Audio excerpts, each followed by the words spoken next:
हरे कृष्णा दोस्तों। श्रीमद् भागवत गीता यथार्थ गीता स्वामी अर्गरानंद कृत अध्याय 1 श्लोक 27। तान् समीक्ष्य स कौन्तेयः सर्वान् बन्धूनवस्थितान् कृपया पर्याविष्टो विषीदिन्दं ब्रवीत्।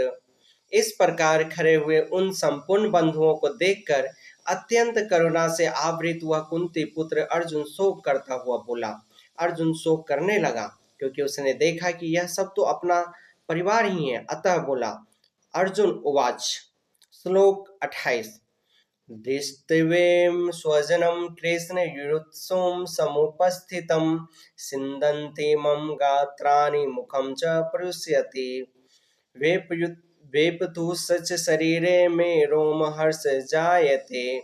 हे कृष्ण, युद्ध की इच्छा वाले खड़े हुए इस स्वजन समुदाय को देखकर मेरे अंग शिथिल हुए जाते हैं, मुख सूखा जाता है और मेरे शरीर में कंप तथा रोमांच हो रहा है। इतना ही नहीं, गांडीवं शस्त्रस्ते हस्तात् कचैव परिधत्ते न च शक्नोम्यवस्थातुं भ्रमतीव च मे मनः। हाथ से गांडीव गिरता है, त्वचा भी जल रही है। अर्जुन को ज्वर सा हो आया, संतप्त हो उठा कि यह कैसा युद्ध है जिसमें स्वजन ही खड़े हैं। अर्जुन को भ्रम हो गया। वह कहता है, अब मैं खड़ा रह पाने में भी अपने को असमर्थ पा रहा हूँ। अब आगे देखने की सामर्थ्य नहीं है। निमितानि च पश्यामि विपरीतानि केशव न च श्रेयोनुपश्यामि हत्वा स्वजनमाहवे। हे केशव, इस युद्ध का लक्षण भी विपरीत ही देखता हूँ। युद्ध में अपने कुल को मारकर परम कल्याण भी नहीं देखता हूँ। कुल को मारने से कल्याण कैसे होगा? न कारयेच्छे विजयम कृष्ण न च राज्यम सुखानि च किम नो राज्येन गोविंद किम भोगै जीवितेन वा। संपूर्ण परिवार युद्ध के मुहाने पे है। इन्हें युद्ध में मारकर विजय से मिलने वाला राज और राज से मिलने वाला सुख अर्जुन को नहीं चाहिए। वह कहता है, हे कृष्ण, मैं विजय नहीं चाहता, राज तथा सुख भी नहीं चाहता।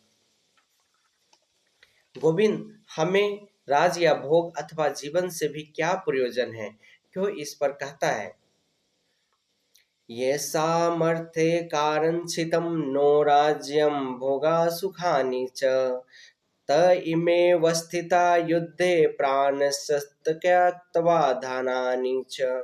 हमें जिनके लिए राज भोग और सुखाधिक इच्छित है, वे ही परिवार जीवन की आशा त्याग कर युद्ध के मैदान में खड़े हैं।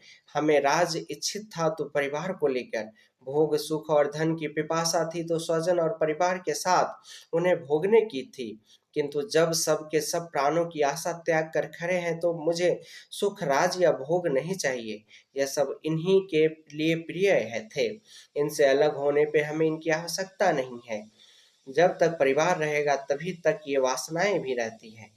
झोपड़ी में रहने वाला भी अपने परिवार मित्र स्वजन को मारकर विश्व का साम्राज्य स्वीकार नहीं करेगा।